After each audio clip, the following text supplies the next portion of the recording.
Hey you guys, it's Peter, and I'm back. Of course I'm back. I'm not going anywhere. Boost! I'm YouTube famous now. Available in 2020, the album Dad. Rock on, gorgeous woman. This is kind of like old school days before I had ring lights and all that kind of stuff in here. So our electricity is out right now. My neighbors are in the backyard. We were all out there commiserating about the electricity being out. I have to leave the house in like an hour, but I wanted to make this video and I was like, F it. I'm gonna make this video because, listen, I got some things to say today, okay? And so here it is. This is the real me. No ring light, nothing. So let's get right into this video. I have 3 things I want to talk about today. I want to talk about Nikkietutorials. I want to talk about Colleen Ballinger'S ex Josh. And I want to talk about Tana and Jake Paul. And a lot of people have been messaging me about this stuff, so I want to get right into it and talk about it.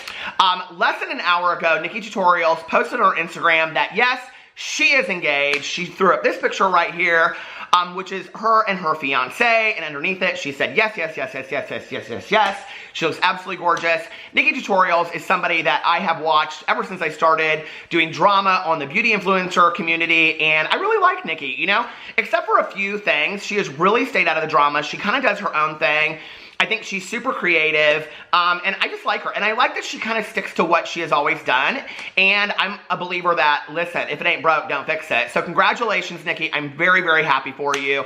I believe you deserve all the best. I mean, don't we all deserve all the best? So congratulations to you, Nikkie. I think that is great. Here is the picture of her ring, which she posted as well.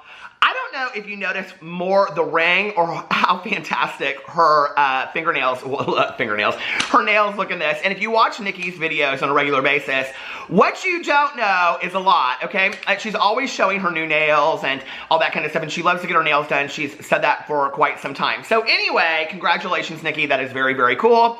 It is 2 minutes and 12 seconds, and I've already got one of the drama stories down. Do not come for me and say that I have this long, long intro of the world. Okay, next story we're going to talk about is Jana, Jake Paul, and Tana Mongeau. And my neighbor is walking across the backyard with her dog, and the dogs are going to go crazy. Oh, they didn't actually. PB can't probably even see that far anymore. He's sitting right here. Aren't you, PB? So anyway, we're going to talk about Jana. Okay.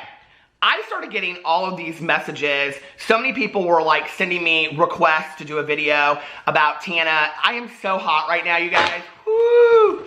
Our air conditioning is not on because of the electricity, so bear with me. But I got all these messages about Tana Mongeau's like latest 2 episodes on her MTV show, which is called Tana Turns 21.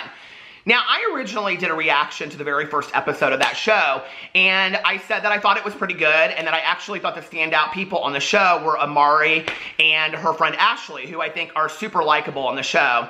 When I heard about this show happening, first of all, I thought it was going to be on MTV. I didn't think it was going to be like a show that was on MTV on YouTube, which doesn't make sense to me. I've said this from the very beginning. I truly do believe that with all of the shows that MTV has, they really could have pulled views from Tana Mongeau having her own reality show on MTV. But I think maybe it's them trying to see what they get as far as views and things like that. Who knows?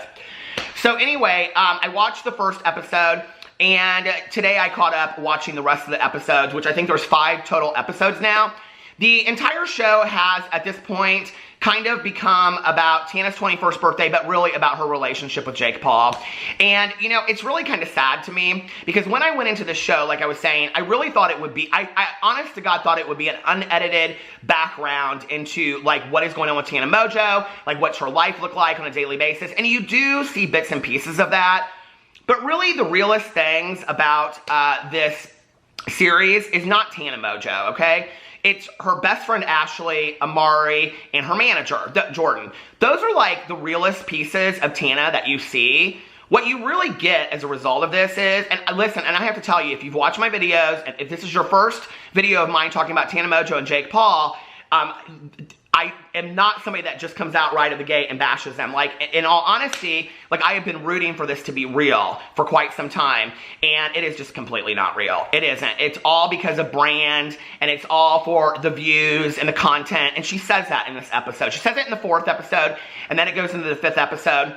The thing that's kind of sad when you watch it is that you can tell for Jake Paul, it's totally like a brand deal thing. It's totally a stunt. But I think that Tana really does kind of care about Jake Paul.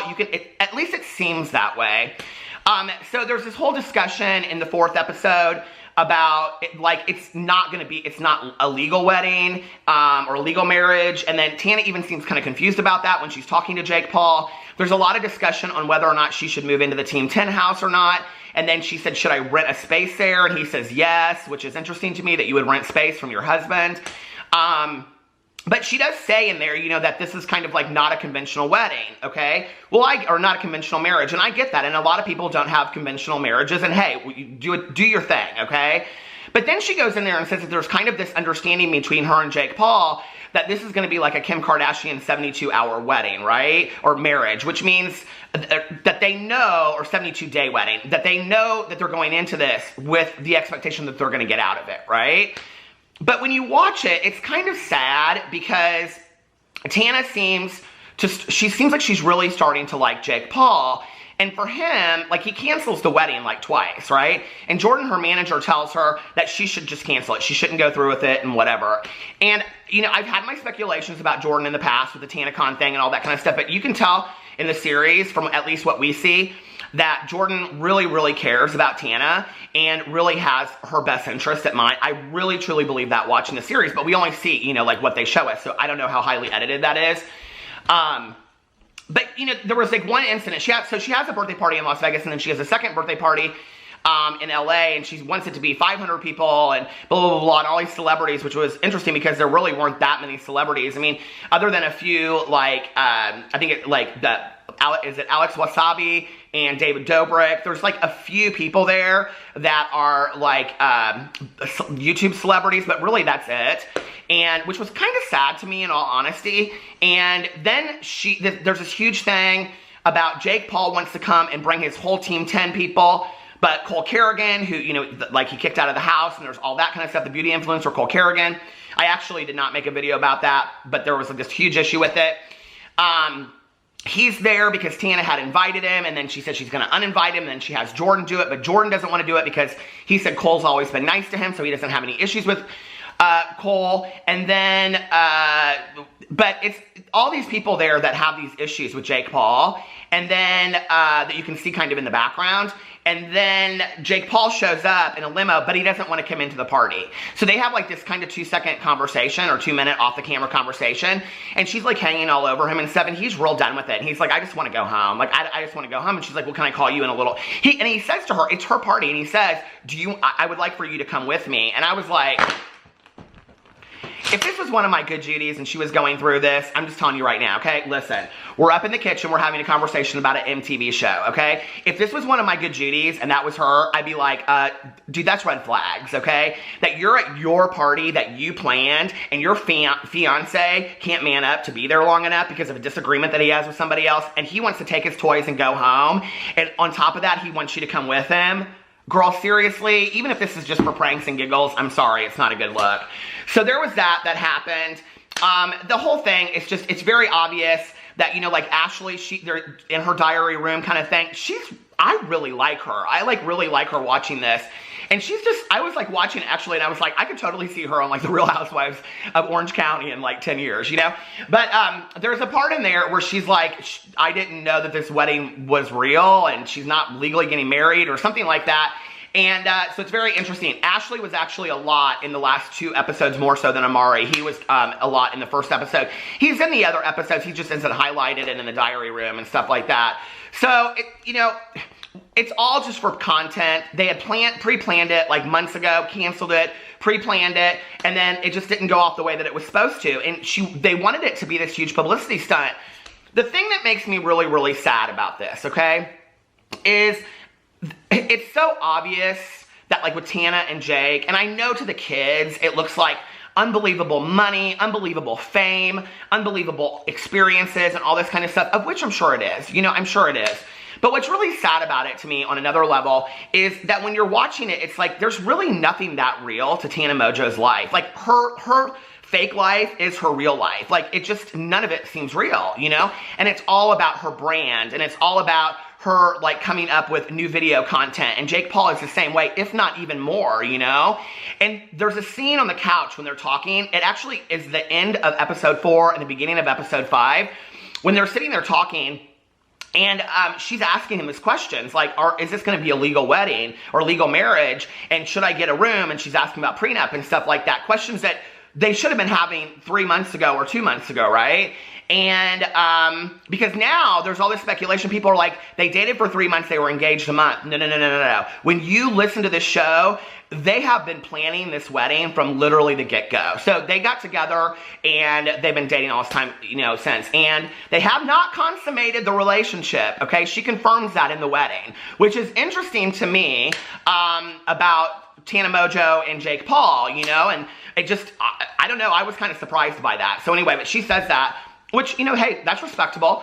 So anyway, but you can tell, like, it's interesting having watched him in the Shane Dawson series, watching him in his own videos, and now he's got MTV on him, right? Well, what's he supposed to do? Get up and walk away and say, I don't want this in the MTV show?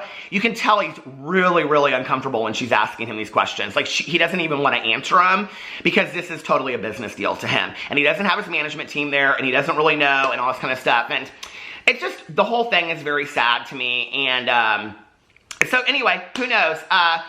Tana put out a video, I think, yesterday. It's like 22 minutes long, and it's like a get ready with me the day of my wedding. I have not watched that video.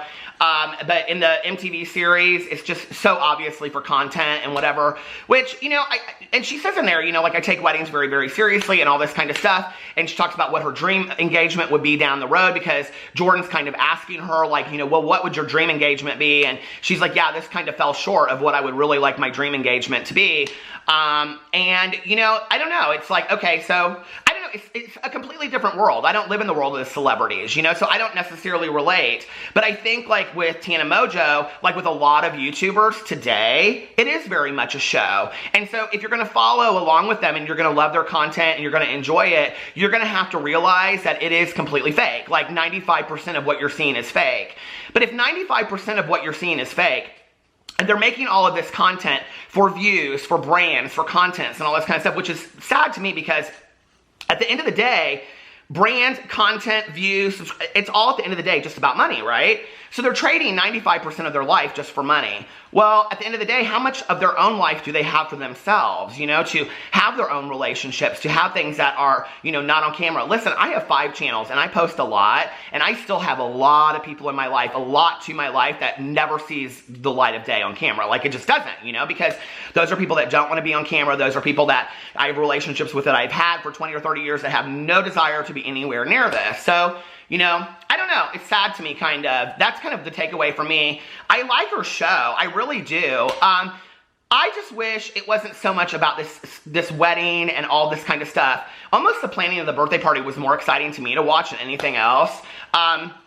I wish, you know, that I wish that MTV would move it to a half an hour, and that they would put it, which I guess without advertisements, it is a half an hour, because it's like 15 minutes or something, or between 15 and 20 minutes. So if you take away the ads on MTV, it probably is about the same amount of time. But I wish that they would put it on MTV TV, and give Tana that chance. I really do.